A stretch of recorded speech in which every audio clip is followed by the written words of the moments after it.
Hey there, can you guys see me? For some reason, Facebook has made a lot of changes and I had trouble figuring out how to go live today. So I apologize for that. And then I wanted to be live today. And so I just got home from the tour as well. So I'm kind of sweaty and then trying to figure out technology on top of that. And I kind of have a love-hate relationship with technology. I enjoy it, yet sometimes it drives me insane, especially when it changes, just when I feel like I'm mastering it. So yeah, feel free to say hi if you're listening, if you're out there, if I've done this correctly.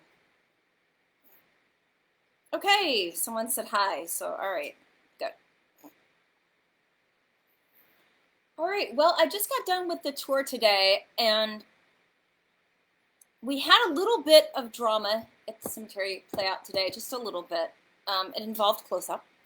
Well, what's been happening lately is that the doppelganger has been getting increasingly visible, bold, if you will, and wanting to get food when close up is getting food and get treats and etc., which has kind of presented an issue for close up, of course, because he's very alpha, likes to be dominant, etc. Well, today, the doppelganger, who is also known as Leela, also known as Jet, so we'll call her Leela, Leela the doppelganger, decided not only did she want to cut into the feeding and the treat issue, or time, but she also wanted to take the tour, and that's kind of Close-Up's thing. Close-Up likes to take the tour, so Leela decided to take the tour and follow me. So I had two black cats following me and my guests in the cemetery today. And Close-Up had about all he could stand of this scenario. So at one point, yeah, it's very hot today. Oh gosh, yes, thank you for asking. So at one point, Close-Up and the doppelganger got into a mini cat fight. It wasn't a huge one, but some hisses were emitted, some swipes happened, and yeah, the doppelganger friendly beat a hasty retreat. But I can tell that this is going to, yeah, that's right, cat drama. I can tell, though, this is going to be an increasing problem for Close-Up because as his fame is growing and his attention is growing, I think the doppelganger really wants in on the action, and that's is what it is. But I'm trying to love them both. In fact, one of my guests took a picture of me today, and I'm sitting there and I've got a hand on each cat, and I'm like dual petting the cats and trying to give them both treats at the same time. And I'm basically doing what I'm often do, which is try to make everybody happy, which oftentimes in my life backfires and then no one's happy. So we'll see how this works out. We'll see how this works out. An update on the Valentino service last weekend. It was really good. I was very happy that they did it because the service is one of the oldest traditions in Hollywood history, and it's been going on every single year since 1927. So I was really happy that in spite of the pandemic that they found a way to do it. And excuse me, I closed the service with reading the 23rd Psalm. I was the last speaker, I guess. And I did make a point to thank everybody who planned it, from Tracy Terhune to Stella Grace to Chanel O'Farrell, because I know that planning events, even in non-pandemic times, is kind of an epic undertaking. So planning events when there is a pandemic and all the craziness that's going on right now, I know that probably took a lot of effort. So I'm very grateful that they did it. And also, the lady who sang, I'm so sorry, her name is escaping me at the moment, but the young woman who sang was really excellent. And it was kind of emotional for me to hear her sing because she's just so good. And also, I turned to my friend and I said, you know what? This may be the only time we get to see live music for I don't know how long. So there's something very emotional to me about not just the service itself, but just being with groups of people that share your interest, getting to hear a live musician. I feel like in the pandemic, I feel like I've taken a lot of things for granted in life that I never knew I wouldn't have. You know, like seeing live music with friends, seeing movies with friends, getting together with people, going to events. I just never imagined that I would live in a world where that stuff wouldn't really be possible. So again, I was really grateful to everybody. It was a lovely service. It was a great way to honor Valentino, and keep his legacy alive. I was delighted to see some other ladies there looking beautiful, wearing black, and very happy about seeing Valentino and honoring him. So it was a really lovely day. And again, I'm just very grateful to the team who made all of that happen. So thank you very, very much. Um, Today, I wanted to talk a little bit about another silent film pioneer, and that is Florence Lawrence. And Florence Lawrence is considered to be the first ever movie star. Now, I always hate to say the first ever anything, because the minute those words leave your mouth, somebody somewhere will prove you wrong that they weren't the first. But so I try to avoid that trap, and I'll say among the first, or one of the earliest, or I will try to phrase things in such a way that, leaves that door open a little bit. But I wanted to talk about Florence Lawrence for a couple of reasons. First off, she was one of the first movie stars, but also she was one of the first to not only achieve stardom, but to endure the behind the scenes of what that meant, what that was like, and what happened when she didn't have it anymore. And I think in our lives, it's easy to look at other people, and I'm certainly guilty of this myself, and think, wow, they have it all. Wow, they have such a great life. Oh, I wish I were them. I wish I had this and that. But the truth is that we don't often know what's going on behind closed doors in other people's lives. And I think that's another reason that everybody really needs to be kind. Because again, sometimes you just have no idea that everybody is fighting some kind of a battle out there. So Florence Lawrence was known as the Biograph Girl. She was at Biograph Studios. She was also with Carl Laemmle at Imp Studios, which would later become Universal. And she had curly hair. She was beautiful. She was lively. I've been fortunate to see some of her films on a big screen. She does pop. I mean, you can definitely tell. And in those early days of silent film, oftentimes the stars were not identified by their names. They were identified by their physicality. For example, the girl with the golden curls, or the cross-eyed man, or people kind of identified their stars by what they looked like, because they really didn't have a name to put with the star. And Florence Lawrence was known as the first official star, and her name was released by her studio. And also, so finally the public had a name to attach to that famous face. And also Florence was among the first to experience the fame, the adulation, the crush of fans, the emotional situation of being in her position of being a star.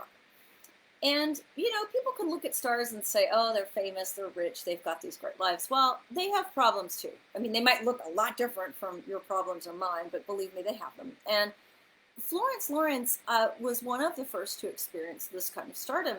And Carl Laemmle at one point released a story saying that she'd been killed in some sort of accident. I think it was a trolley accident, if I remember correctly. And it turned out not to be true. It was like a hoax. And this made people go even more crazy for her. So she was one of the first to have fans writing her letters, fans chasing her down the street, fans kind of invading her privacy and really pursuing her aggressively. And when you are the one of the first in your field, that is a very challenging thing, because if you think about it in human nature, in most cases, whatever it is you're going through in life, there's somebody you can talk to who has walked down that road, be it a normal life event. So what was it like when you graduated high school, graduated college, left home from your mom and dad's house, or got married, had kids, bought a house, even more extraordinary things, accomplishments in life. Sorry, my hair is such a mess. I'm just all piled up because it's so hot.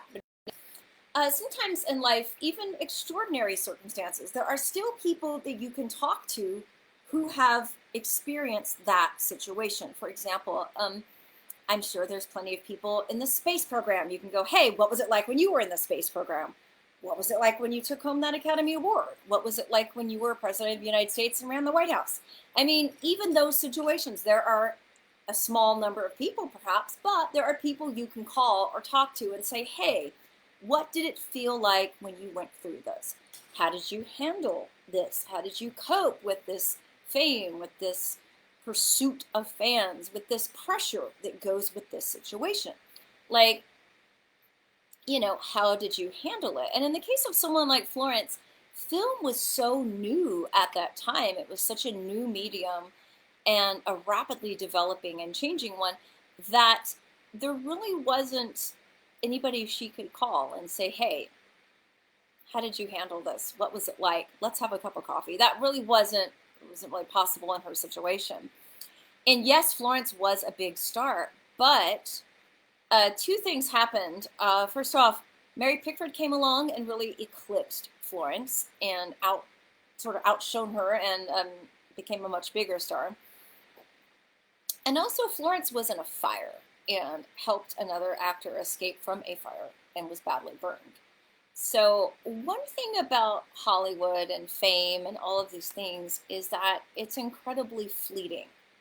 And I mean, I've seen it happen from jobs I've had where you can see someone that's the toast of the town and a huge deal one year, and shoot, my light just fell over. Sorry about that. A toast of the town one year, and then the next year, they're kind of forgotten. They're kind of on the outs. They are, no longer a thing. So it's a town and it's an industry where fame, where success, where all of these things are incredibly fleeting and incredibly temporary.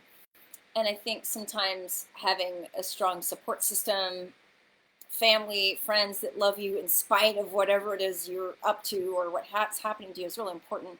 But not everybody has that. Not everybody is lucky enough to have that. And either way, it's hard. It really messes with your head to be, I'm sure, I mean, I'm not in there myself, but I'm sure it really messes with someone's head to be, again, famous one day and kind of considered a has-been the next.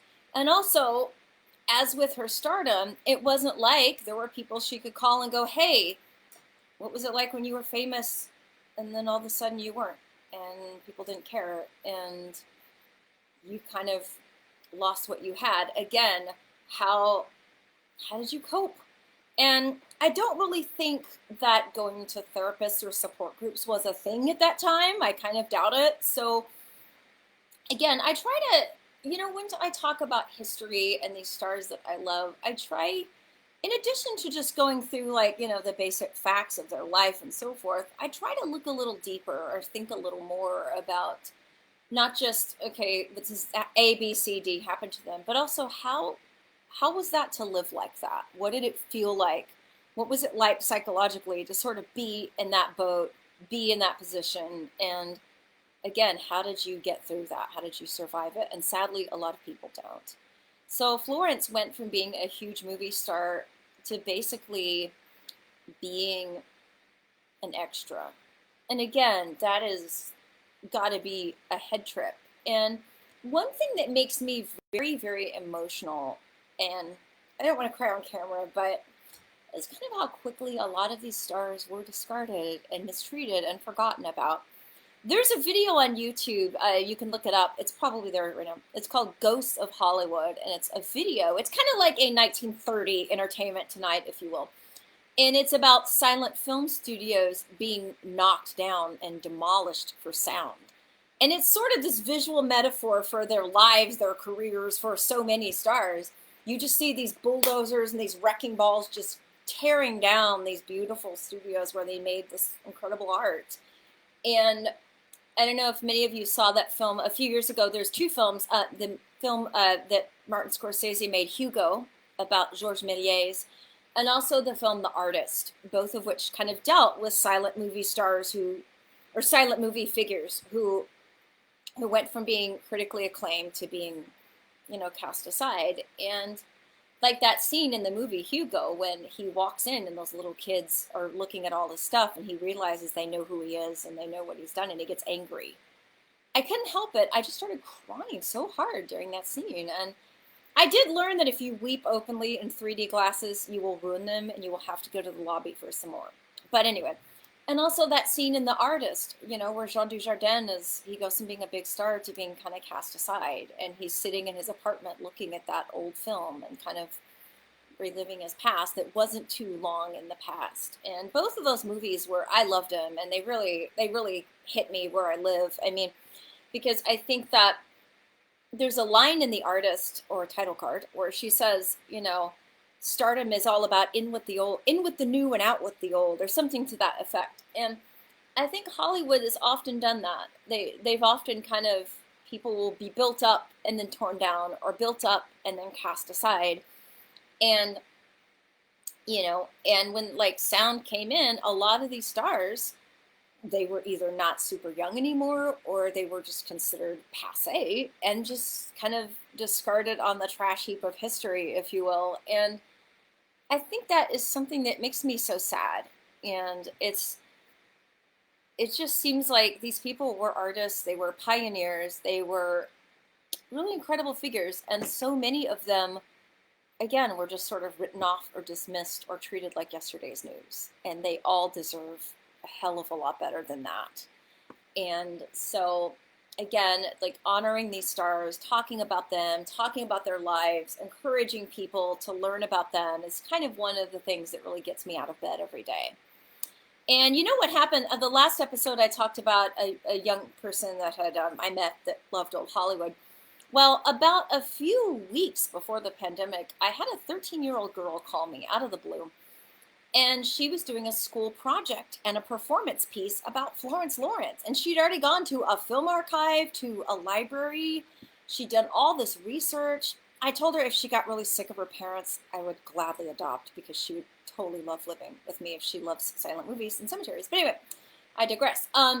And she asked me, she said, I want to ask you some questions about Florence, and I'd really like you to meet me at the cemetery and show me around a little. So, of course, I said yes in a nanosecond. And I try really hard anytime a young person wants to learn about film, or wants to see the cemetery, or asks anything of me for a school project or whatever it is, I always try really hard to carve out that time and say yes to those requests. So I went down to the cemetery and I met with her, and we talked. We looked at Florence's grave. We walked around a while. And it was funny, this ties into Close-Up, because I was standing in front of a grave talking about Florence on camera for her school project. And I guess Close-Up felt the need to get in on the act. So he started running around right in the background behind my head as I'm on camera, like talking about Florence. And I'd love to see that footage. It's probably out there somewhere. And then he jumped up on the monument and sat there and posed with the little girl who was wanting to learn about Florence. So I've got a picture of she and Close-Up sitting together on the monument. So I think he kind of thought, well, I have to be on camera. I'm the star. I need the attention. So he really needed to insert himself in that situation. And he did, but it worked out. It worked out really well. But anyway, sadly, Florence Lawrence committed suicide in 1938 by taking ant poison, and was interred for a long time, or she still is actually, at Hollywood forever. Well, a lot of stars, believe it or not, did not have money. I mean, there were the mega stars like, say, Pickford, Fairbanks, etc., but a lot of them didn't make that kind of money, especially the character actors, or maybe the very early stars.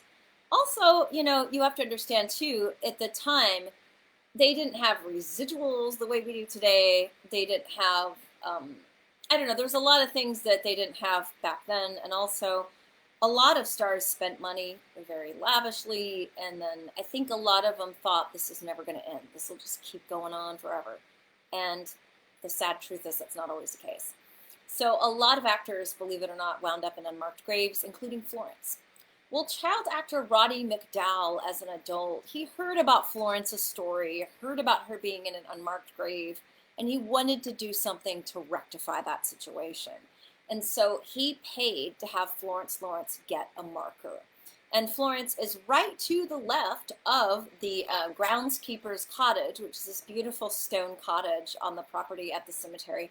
She's right to the left of that. And she's basically right in the middle of two big cat colonies. So my friend Jessica, who runs the Instagram page Silence is Platinum, is, by the way, you should follow it. It's excellent. But she comes to the cemetery a lot, sometimes without me, sometimes with me. We each go a lot, of course. And she's done a lot of grave markings at the cemetery, which are awesome. She's raised money to get a lot of these obscure actors marked, and I'm so grateful that she does this. It's incredible. And there is an orange cat that likes to sit near Florence's grave. So Jessica has named that cat Florence, and that's kind of her special friend. So she likes to go and sit and pet Florence. And I'm really glad that Florence has a marker. There are some DVDs of Florence Lawrence's work. There are some things that you can watch about her, and I will post those later on. And all I can say is that I love her. I think she matters. I think her story matters, her life matters, and her work matters. And Dia de los Muertos, or Day of the Dead. Sadly, I don't see a world where we're going to have that this year because it draws around 40,000 people a year. But a few years ago, for those of you who've never been, ladayofthedead.com, but it's this giant ceremony where people build shrines to the dead, and they're very artistic and elaborate and incredibly just amazing. Well, a few years back, I was at Day of the Dead, and a woman built an entire shrine for Florence Lawrence. And it included a movie screen, and she even had Florence Lawrence film, like I guess on 8mm, she was projecting behind this incredible shrine. I practically like tackled her to hug her, which she was probably weirded out by, but I was like, oh my God, anybody that would go to that kind of dedication and hard work and effort to build a shrine that big and elaborate to a star that so many people have forgotten, I just was like, that is a beautiful human being that I need to hug. So I hope that lady comes out and does another shrine again in the future. But at any rate, I'll post pictures after I log off. And thank you for tuning in for another tour talk. I think this is week 19 or maybe 20. I'm not even sure at this point. I don't know about you guys, but time these days, because of the pandemic, it feels a little fuzzy. I'm not always sure what day it is or how much time has passed. I don't know. It's kind of a little crazy. But anyway, I thank you all for tuning in. Stay tuned for more posts about Florence Lawrence on this page, and I will see you next week.